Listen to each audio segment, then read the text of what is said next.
every podcaster's worst nightmare happens to me on this one. Enjoy.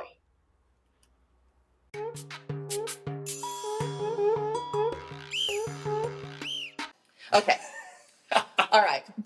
Welcome, viewers, to Tea at 3 with Sharon. We're so excited to be back. We have all sorts of stuff. We got Bjorn here. We got tea. The whole idea of having tea at 3 is to just sort of reset for the day, visit a friend, build a community, just sort of this is your blueprint on how to make a friend. Aw. And people need help with that these days, like actually sometimes. Actually. Especially adults. I know. Yeah, and I am one of those people, and you've helped a lot. But on the table today, I have some treats from Pirate Coffee in Depoe Bay, Oregon, and we've already been eating. We've promised not to eat on film, so we ate before it happened, but it was pretty amazing. And it's a family-owned business, and the daughter makes all the treats. This is like this. It's a cinnamon scone, and it's unbelievable. And I got them to sort of give me their recipe by, I didn't tell them I had allergies. Played your little I'm kidding. mind tricks on the delicate daughter and the baker. No, I didn't do any of those things. The baker. They were forthcoming in their information, and I do know how to make some of it now. So, but they had amazing coffee. I wish I would have bought some beans. If you're on the Oregon coast, visit them. They're a family, and this daughter is making all of this so she can put herself through college. Wow. Because it's expensive. It is. It's ridiculous. Yeah. What does she want to go to college for? Baking? I know. That's what I kind of wondered. Like, well, I think you've already got your skill here. Food maybe science. Hey, you know what? Maybe it's business. Yeah. Running a business is important than baking. I work at Howdy Bagel, and it's bread. We're baking bread, and it's hard on the body. It's hard on the wrists, and I long for a career change eventually. And Howdy knows this. It's not weird for me to say. This is not a breaking story. I'll get out of the restaurants eventually because my body deserves that. Yeah. And that's probably why I got out. That's why I got out of wrestling. Oh yeah. That photo album you were showing me is nuts. I know. Yeah. The Jello was causing a lot of rashes. So anyway, this is Howdy Bagel. I picked this cup out for him. Thank you. Them. And it is in Tacoma, and it is an amazingly wonderful, good vibe bakery. Oh yeah. You came for the bagels, but you stayed for the vibe. Mm-hmm. Yeah, gay bagels, and it's so fun in there. And my mom just visited the shop for the first time and said another person said it's the best bagel they've ever had, and I've always said this, and I'll always say it. It's the best bagels west of New York City. Yeah, New York. That's right. I do love their bagels. Yeah, I love New York. Yeah, but I do too. That's awesome. I know. I've only been for 3 days total, and I was like, I understand the I Heart NY shirts now. Yeah. It makes so much sense to me after 3 days. That's all it took. I was thinking about getting it tattooed on my back. Whoa. Whoa. So I also want to introduce Bjorn. Bjorn Sorensen. Yay! He is my improv Viking. Found out he's a Viking recently. Right. I found out I was a Viking lately, but their community has built this monster, this wonderful growing monster that's growing more groups, and I'm a part of that. And Bjorn told me some stuff about growing up in the nicest place in the world, Minnesota. That's right. At least I think it's the land of nice people. And then they come and move here, and it's the Pacific Northwest. The freeze is real. Sometimes it's hard to make friends. It has been for me. So I wanted Bjorn to come and give us some tips on building a community and tell us what it's been like. But before we get into that, you know what time it is, don't you? 3? No, it's not 3. No. What is it? Show and tell. Hey. All right. All right. So we have something to show, and they have something to show. Either way. I know. I'm going to go back. Go back and forth. Okay. It's more fun that way. Okay. I'm going to call you a unicorn. Okay. The unicorn brought something for us today. Kind of wearing my unicorn shirt. Like chasing the sun. They're wearing a T-shirt, and it's so bold and colorful, and it has this beautiful steed on it. We could say it to riding you off, before. Why not? riding off into the sunset. Chasing the sun. Or it kind of looks like a big peach butt. Riding The off. sun comes in many butt. forms. Yeah. Peach butts, This is fireballs. I know you may be listening to the podcast, but it may be worth just cluing into this one part. Yes. To see. And show and tell is it'll make more sense if you watch, but we'll see. You ready? I'm ready. Okay. I've brought in kendama. Kendama. Kendama. It is a Japanese ball and cup toy that was Americanized, westernized, you could say, in like 2010. But it's like an ancient, multi-century old Japanese toy. And I have brought in my pro model, kendama. So I was a sponsored professional, quote unquote, kendama player. For I don't know. I think I was sponsored for 5 years or so, from like 2019 to 2024, and I retired to go full. Is that like a skateboard sponsorship or something? Yeah, it's similar. Where it's when you think of kendama sponsorship, everyone kind of knows what a skateboard sponsorship looks like. You make videos, you get free products, potentially you get paid to like travel the world to go to competitions and film videos and stuff. So I was on the Sweets Kendamas team. Sweets Kendamas is based in Minnesota, where I'm from. That's how I found it. Or maybe they found me. I don't know. And I worked there for a year or two before. Yeah, exactly. It's kind of like my dog. Who rescued who? She rescued me. Whom rescued whom? No, who rescued who? Who rescued whom? I know. I'm sorry. That's the mom. This is, also, we're doing show and tell and getting grammar lessons. What is this, elementary school? Yes. I like it. I like it. This is my pro model. I helped design this. It is a toy that has a ball on a string. And I brought another one because this one's in the box. And the ball is beautiful. It's orange and blue. That's my favorite complementary colors, by the way. Same. Yep. And it has some brown in it, and it's a really cool geometric design. Yeah. It is really beautiful. And it has a picture of Bjorn on the side looking like you just came from a a Rasta festival maybe.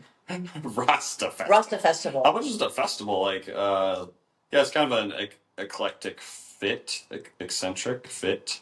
I've never seen you with so much hair. Is that a mullet? I had a mullet. Hell I had a butterfly earring, sunglasses, a button-up shirt that's two different fabrics. Wild Thing. Shout out Wild Thing in Valley Fair in Minnesota. Wild Thing. The Wild Thing. Got my pearls on. That was. You did have pearls on. Yeah. I used to be cool. Oh. Back when I was on stage, and that's me on stage at a freestyle competition for kendama, where each player head to head gets 30 to 45 seconds in front of a judging panel to just freestyle tricks on stage, and I would MC with the microphone, announcing the clock ticking down and which player won, and hyping up the crowd. And that was I was more of a personality hire for Sweets Kendamas, I would say. I'm pretty good at kendama, but I'm not like a... Yeah, but he's really good at personality. Yeah, hence the invitation to this amazing show. It might be a little bit of a spoiler, but I'm a little bit of an extrovert. Turns out. Don't let it out yet. I'm sorry. Are you going to show us how this works? Yeah, so... Let me first touch your ball. Touch my ball. Oh, okay. You feel like clear coat on it? There's like is that wood? So the whole toy is wood, and just to describe it finally to those of you listening, it has a sword piece, we call it, with a string connecting it to a ball. The ball has a hole in it for a spike on the sword piece, and then there's 3 cups on the sword piece. I never noticed. Maybe you can hear the clacks. It's made of wood. Click, clack. That's me clicking the ball into the cups. And then, you can balance it. Is this an injury here from your... Yeah, I have duct tape on my finger. It's an injury from kendama. No, it's actually a wart. Okay. Duct tape trick. I'm sweating now. Oh, God. Give me some of my tea. Woo! Mm.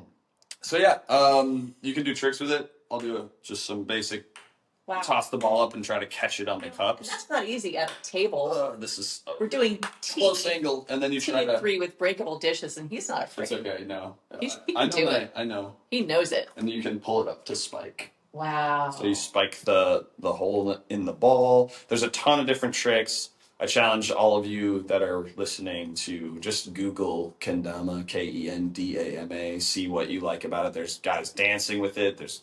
And girls. There's people doing crazy tricks. There's people being funny. I made like some rap parody videos with kendama. Yeah. And this is I wanted to bring this not only because it's like one of the main things and a niche hobby of mine for me, but it's actually essentially why I live in Tacoma is like the path through this toy that it led me to Tacoma, essentially, if you really think about it. Because the first video I mentioned of a parody video of a Migos song, we did a parody of Walk It, Talk It by Migos called Lace It, Chase It. Because when you land a trick in Kendama, you laced it. And you lace it if you chase the trick, if you grind for the trick, if you try to get the trick over and over and over for many hours. That's how the professionals land these crazy tricks. So lace it when I chase it. And we had this video idea. We recorded the song. I came to Tacoma, Washington for the Tacoma Takeover Kendama event with my friends. We did take over. And we took over. And that event was on my birthday, March 23rd, 2018. Send cards. Yeah, send cards, please. Wow. Belated birthday cards from 2018, please. Flex. Yeah, and so you can watch that video online. It's still there. Sweets Kendama's YouTube. And I made another one of those like rap parody videos in New Orleans for fun, and then I made like my pro model video is like an original song I made, and it's kind of my like Bo Burnham moment as a huge fan of Bo Burnham. Gotta love him. Shout out Bo Burnham. Hope you're okay. Give me a call if you're not. And anyways, was like a seed planted that I didn't know would lead to me moving to Tacoma a few years later. But I've been here for going on 7 years now. So yeah, it's crazy how things happen. But you were telling me how you had this amazing community in Minnesota. Oh, I did, yeah. And that was the improv community or what? Yeah, so fun, like, little backstory on, like, my perspective of my community there at its peak was, like, I learned improv in Minneapolis after college, mainly with Huge Theater and Strike Theater, which, shout out both of them. Huge Theater is no longer doing it, which is sad, but Strike Theater is. And I took every class I could. I learned a bunch, and I was on a few teams that I had put together myself with them, of course. Team effort. Improv's a team effort. But I started it. But I started it. Here's the team that I started. No. I'm the only one on my team. I'm nothing. Solo improv Team show. Everyone wants to watch a solo improv show. Oh. I've seen some good ones. Yeah, I mean. It depends on the person. For sure. You could do one. I might. I wouldn't want to. But anyways, I was on a few teams, and I was actually in this beer commercial. I knew it. You saw me in that? Michelob Golden Ultra. What? Michelob Golden Light, whatever. And St. Pauli girl. Oh, yeah. Nice. Yeah, you could be. That'd be perfect for you. And my friend this is a crazy story too, who ended up being my roommate in Los Angeles, was the main guy in the commercial. We both were from Minneapolis. We were both in this commercial. He asked me during the commercial shoot while we were just hanging out, like, are you going to go to LA or New York and keep trying to act? And I was like, no, I'm on like 3 improv teams. I love it. Like there's a great community that I'm a part of here. I'm not going anywhere. And then like 6 months later, I moved in with that guy to LA through getting invited to live in Southern California from someone else. After I got broken up with. Oh. And so a breakup will change your path quick. I was like, actually, I'm open to leaving. And then I got invited to leave. And I was like, sure. And then you see. And then I went. And then I was in LA. Heartbreak can sometimes lead to answers you didn't even know you were looking for. Right. Yeah. Leaving that space in your life is really great sometimes, even though you didn't know it. Yeah. So if you just had your heart broken, stay tuned. Stay tuned. Don't touch that dial. Mm-hmm. Or maybe touch it and see what comes up. Or down. Or down. Okay. It's going down. So where was I? Anyways, I was very invested in improv in Minneapolis, at least in terms of like learning it and taking classes. And I learned from an amazing group of like non-white guys, like non-white cis male improv culture, which was super great. Just to get that perspective immediately, especially as like a white cis male, of like, oh yeah, this is another thing that's been dominated by white men, and we need to like not let that just keep dominating this scene, Right. and like give everyone the stage. Everyone needs stage time, and I learned a lot through that. And I've definitely done my best to, take that perspective into this now Tacoma improv community that we're developing, which is really cool. So yeah, and you are inclusive. Yeah, like, yeah. I really want to be. Bjorn put together some teams, some Armando teams, and Armando is a special kind of improv. You want to tell them? Yeah, sure. So, and Sharon was one of the monologists for the Armando show. So what that means is she kind of like hosted the show in a way, got a suggestion, and told true monologues from her story to the theater, everyone in the theater, to inspire improvised sets. And then the improvisers come out there and do something from my story. It may not be like if I talked about jail time, they do jail time.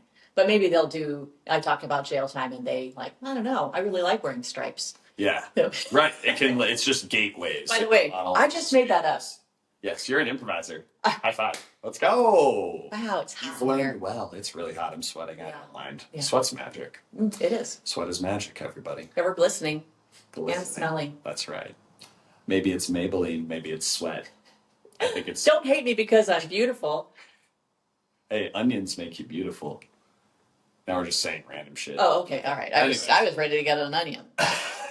Take a bite. Fucking onion. And so yeah, Armando, we had our first like auditions for Armando teams, and I was glad that it was like it made my job easy of just like mostly having women on the teams, because that was mainly who auditioned, which was awesome. And it was like it's just cool to, like I said, just give the stage to all types of people. And I'm not discluding white cis males either. Like, right. They can have a moment. I'm on an all white cis male group for the first time, actually, and we've been together for 5 years because it's friends from childhood. And it's like a very comfortable dynamic for us because we've known each other so long. And we're similar types of people. And there's nothing wrong with that. So with that, it's like gain the perspective of like queers need their time with only queers on stage. And I can say it like that because I'm on the queer spectrum.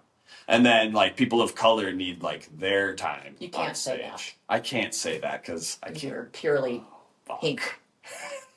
I'm peachy.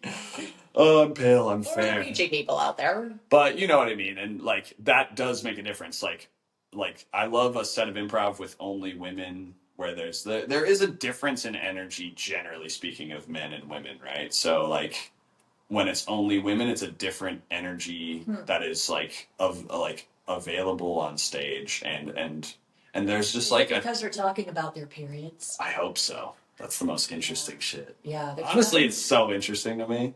Talk about your periods more. I think it's awesome. I'm like definitely trying to break that mold. Is menopause also interesting? It's so interesting. It's a crazy thing that exists. Like, and the fact that the moon absolutely impacts it, controls the flow and the cycles of I guess we could say AFAB bodies, or people with uteruses and ovaries. That's uteri. Uterizes. How many people do you think we just got to turn off? Talking about menopause and periods. Oh, wow. Probably some dumb fucking men, you know?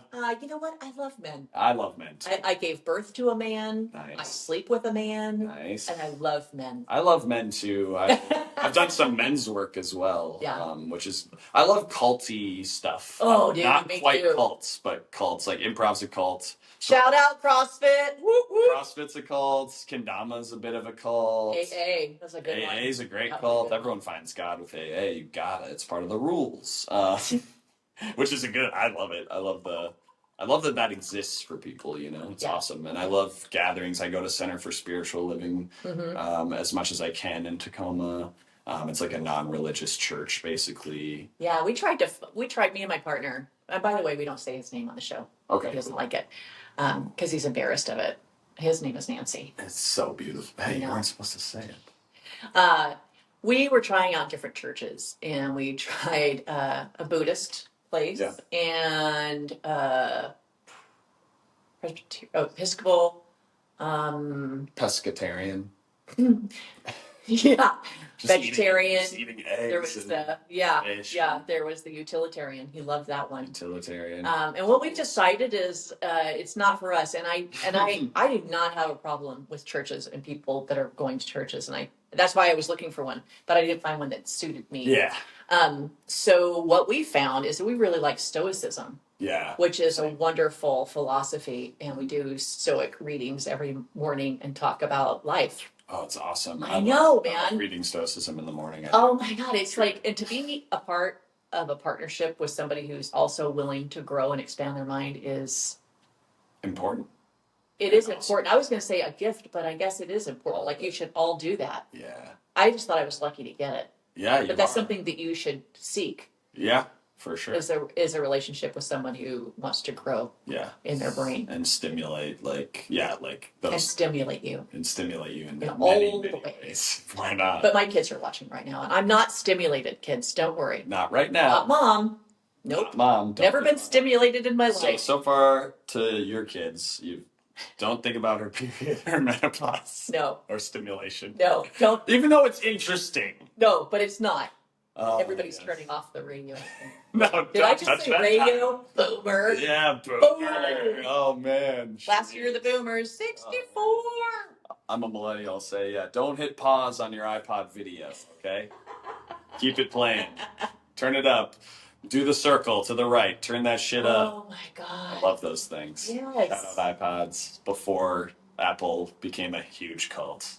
Remember when Apple used to be cool? Yeah. And they were like they were the renegades. Yeah, it was sick. And now it was just the iPod. Speaking of renegades, Bjorn is a big Viking fan. I'm not talking about teams. I don't know about sports, but like the Vikings. Yeah. And so they were telling me about this amazing podcast you listen to. Which one is that? It's called Real Vikings. Yeah. So and I started listening to it. It is really cool. It's fun. My favorite Viking thing is a show called Norseman.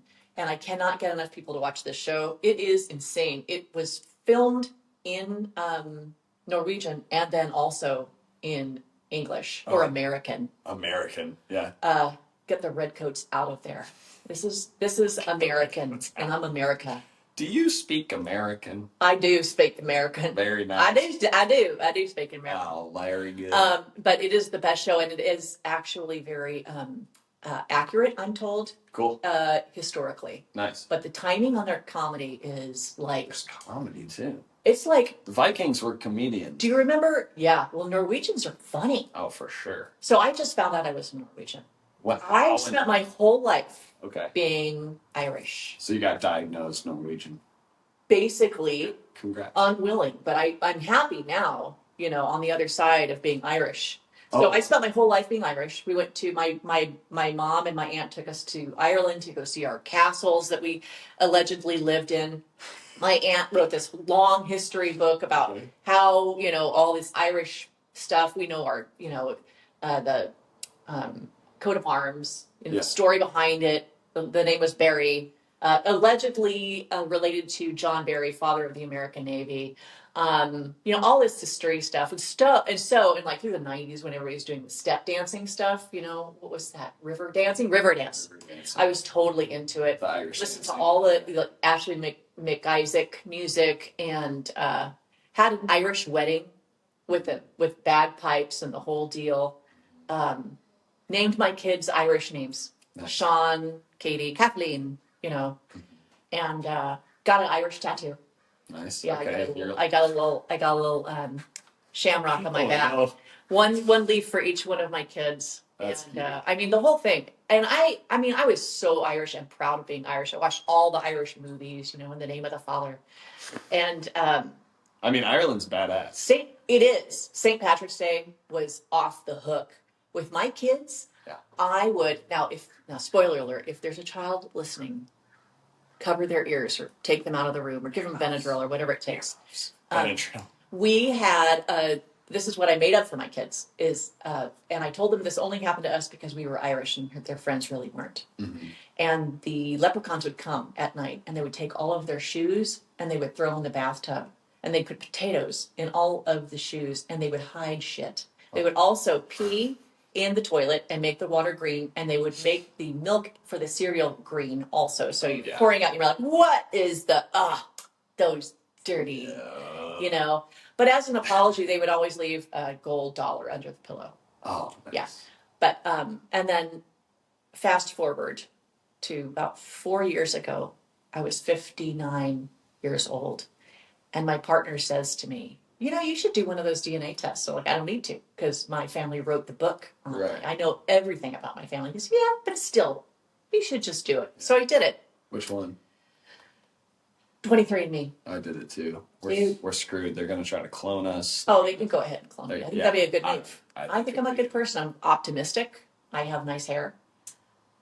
So go ahead. Yeah. Clone away. Us. Please clone us. It mimics our teeth. He's never had a cavity, and I had nothing but cavities. So if we cloned together. Well, we'll be cloned in. Okay. So I'm okay with it. Or we could make a petri dish baby. Yeah. Or they could just take our information and tell everybody all the sexually transmitted diseases we've ever had. Oh.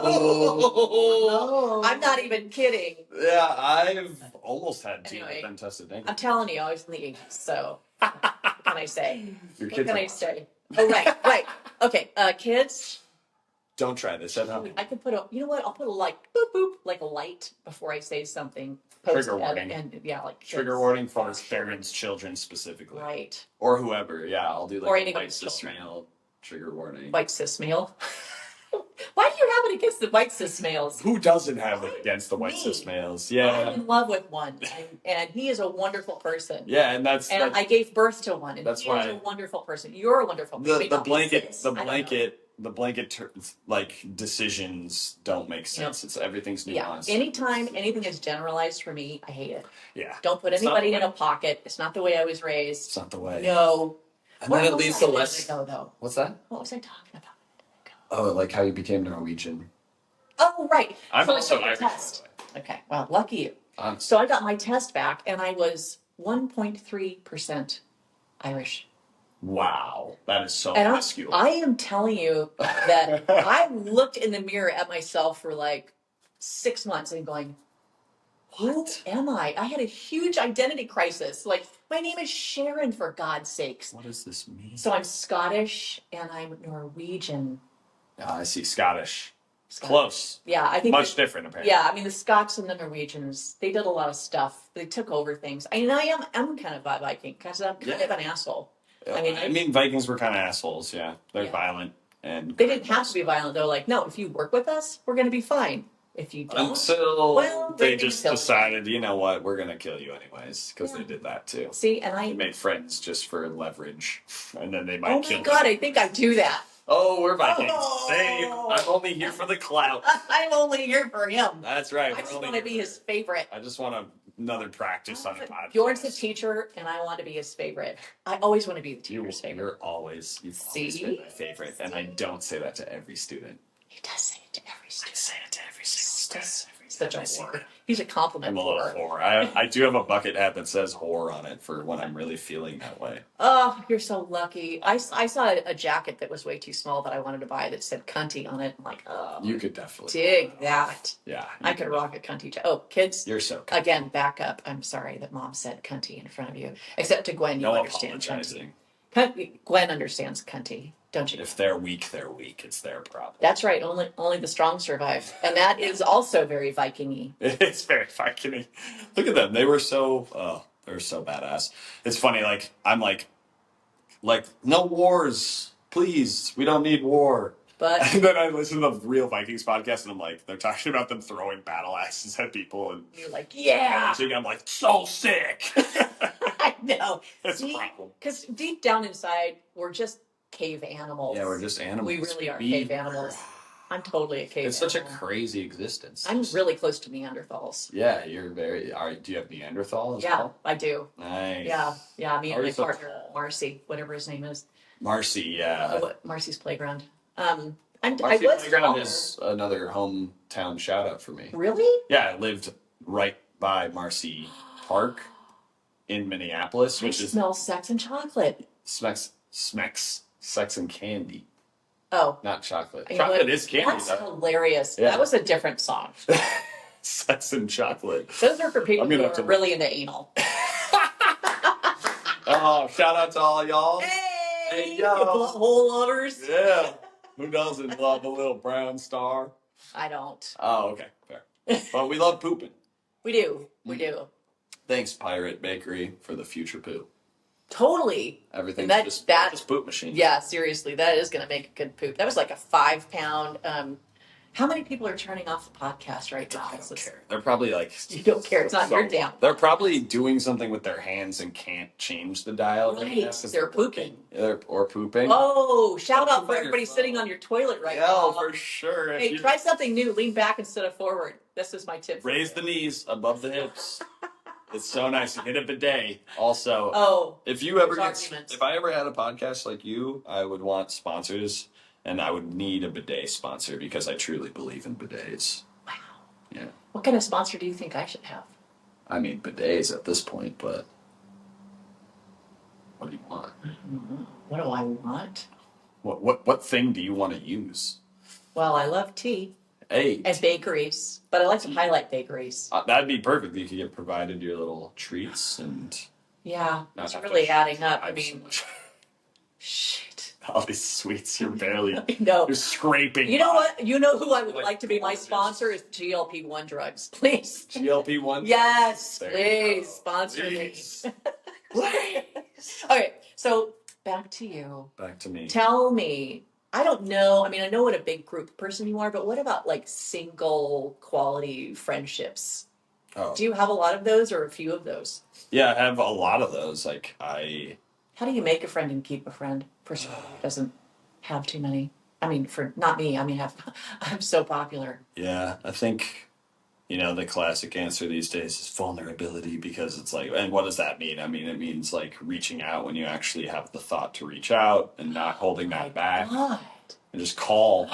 Calling someone when you're thinking of texting them, just call instead and see if they pick up, and you might have an hour-long conversation or 20 minutes that just like shifts you back into like love with each other. Oh my or plan a dinner.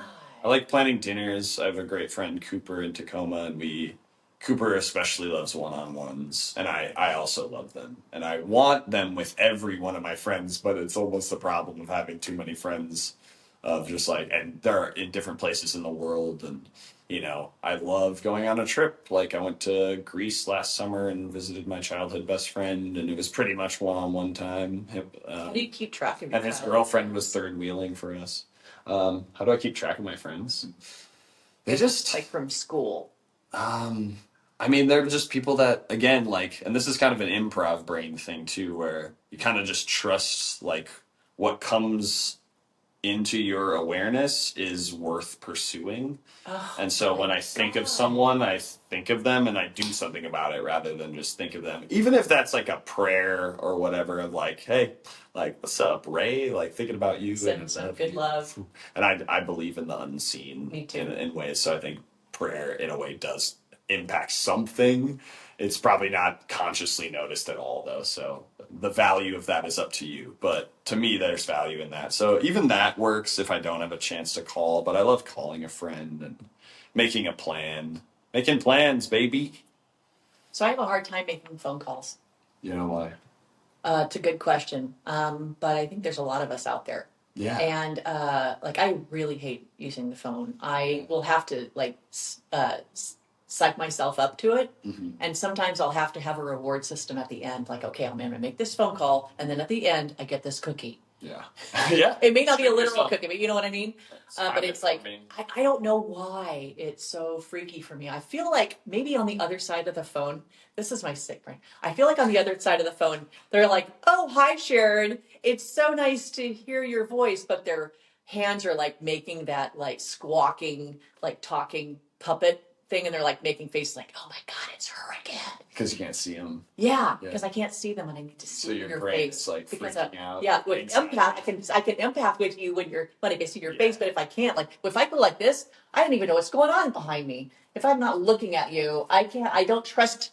See, I was punching her. He was punching in the back of my head. I knew it. I was just waiting for an opportunity. Yeah. So my partner McGillicuddy, whatever his name is, he makes all the phone calls, and I do all the texting because he hates texting because he's a boomer. Whatever works for you, you know. But I want to be better at it. You just got to go before you're ready.